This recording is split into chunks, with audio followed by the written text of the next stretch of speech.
Hey guys.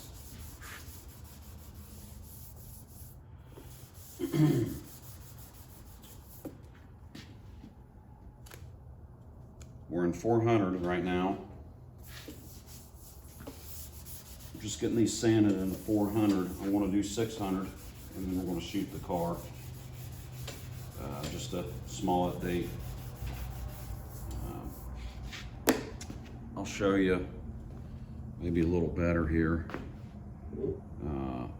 about guide coat. I talk about guide coat a lot. Let's see if I can just see if we can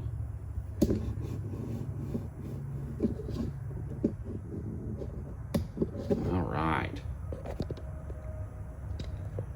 So as you can see through here, there's some guide coat here still left. What you got to do is you want to sand this till the guide coat disappears, and when you go across it and you still see things, that means it will show up in the paint. That's the long story short. So through here I've went across it, see them little scratches, that will show up. That's the purpose for the guide coat and the block sanding.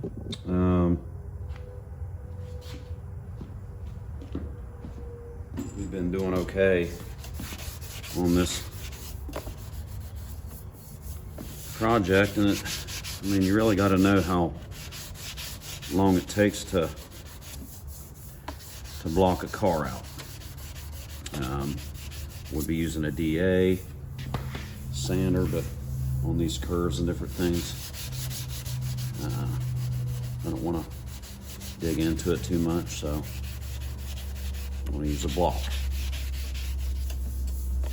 And this is it's a 3M soft sponge is what this is. Oh, he's not, you know, that'll flex and it's going to dig a hole. No, we're not straightening or shaping. The car's already straight. We're sanding the scratches out. We're basically polishing it up is what we're doing. So, but anywho, it takes a while to do stuff like this. You just got to be patient with yourself and you know, get it done right. I mean, we're not doing a body shop situation here. You know, we're a lot of body work and different things, welding and different stuff. You're almost building a car with this, what I've been doing with this car. So as you can see right here, I always rub across it here to check my work after I remove the guide coat, and I feel like it's straight. Always check your work with your hand. But I've been working on this here and there when I get the chance.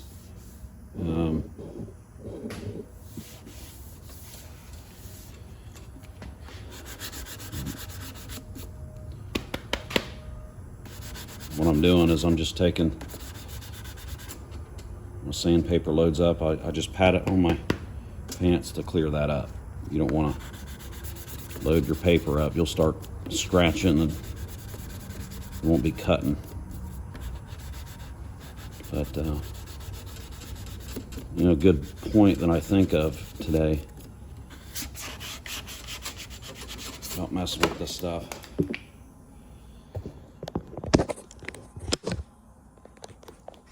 Here's the deal.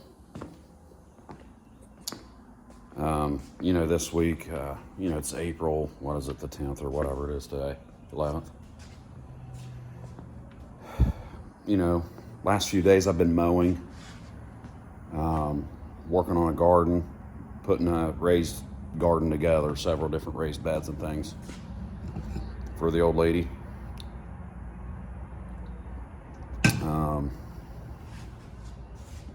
Let's see. I went and got another project, which I'll probably do a video on. I'm not in a super hurry to get it running, but I would like to get it running pretty soon. Anyway, talk about that later. But like with this car, this stuff does take time. This stuff takes time, So I think a lot of this stuff with different YouTubers and, I don't know if I'm a YouTuber or what. I just like doing this for fun, but, different hot rod shows and building this stuff quick. It doesn't happen quick, especially when you're doing it yourself, especially when you're working and you're working hard. Working a regular job, taking care of family responsibilities, mowing lawn, for instance, in the summer.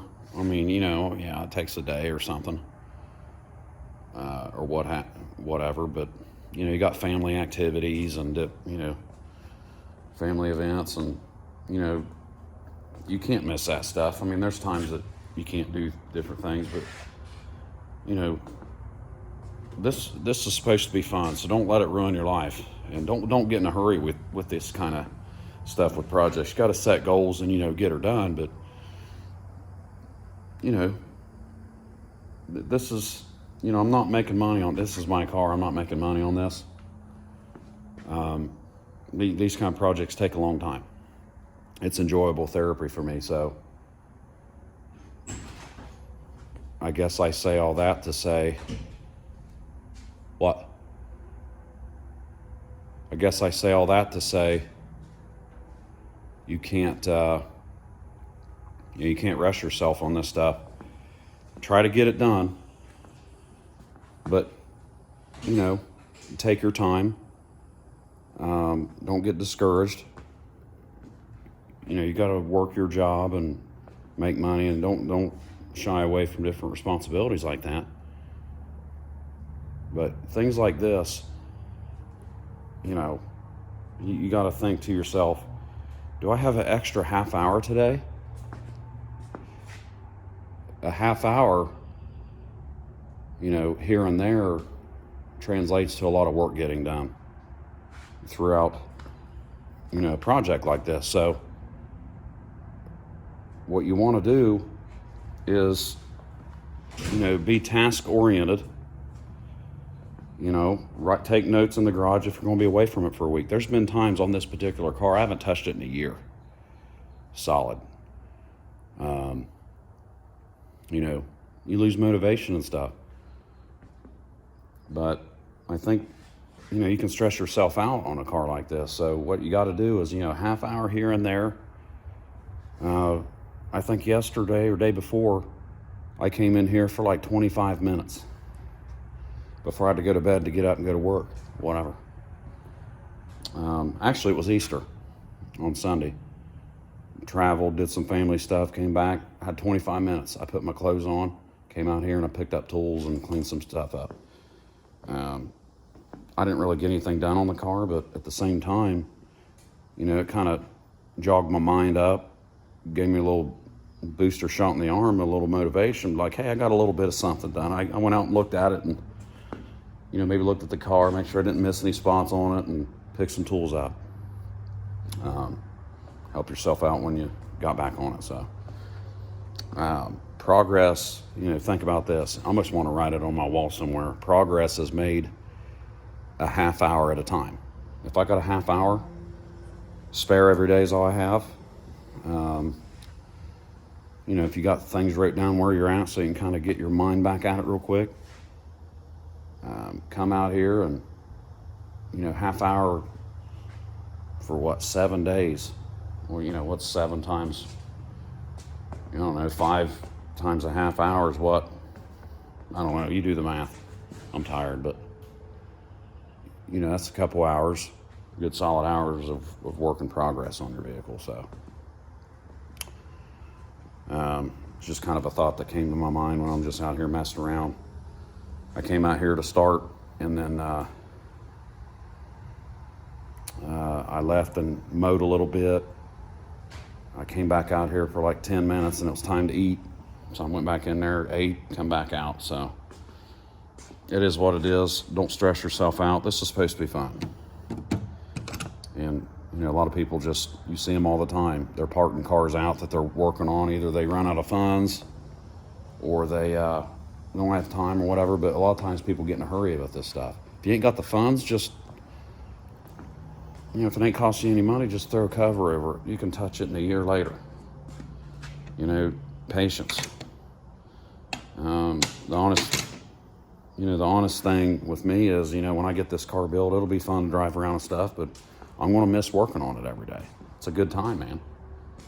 A lot of people may not agree, but if you enjoy the process, you enjoy the skills that it takes to build something like this and the journey.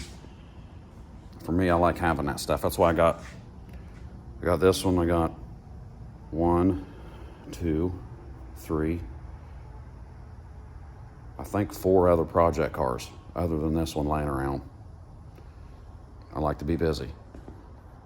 Another thing is, have a couple different projects, man. Hey, you get tired of rubbing on this thing or working on it, or, you know, get burned out on it. That's what happens, but you still like to get her done and do what you want to do.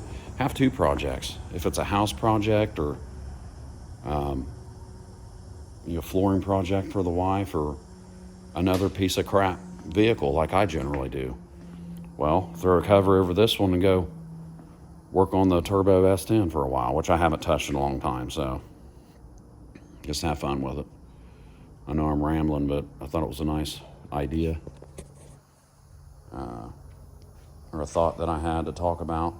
And I like to talk about that quite a bit because that's something I struggled with and had to figure out throughout time. And after you figure it out, I think you really enjoy this even more, and you can still keep hold of the priorities in life that you have. It all kind of comes together. So anyway, working on these here, there's no issues that I know, just 1200 or 400 grit. And I fixed the fender here. That was in the last video. I did a little metal, went back into it, pushed it down with the hammer and oil fill, and then reprimed it actually twice to get it to where I want it, but it's good to go now. And the only reason I reprimed it is because I had a couple spots where I think it was back here, a little bit down there, I think right here anyway. I actually went into the body fill. So if you get into the body fill, you bust through the primer into the body fill, you don't want to seal or paint that, because that body fill is like a sponge. It'll soak your paint or whatever up, and it'll look real dry, and it'll take a lot of material to get that to smooth off. So you want at least primer covering your body fill. So, and with that, I digress. Just try to stay motivated and being positive. That's all you can do, and make it fun. Later.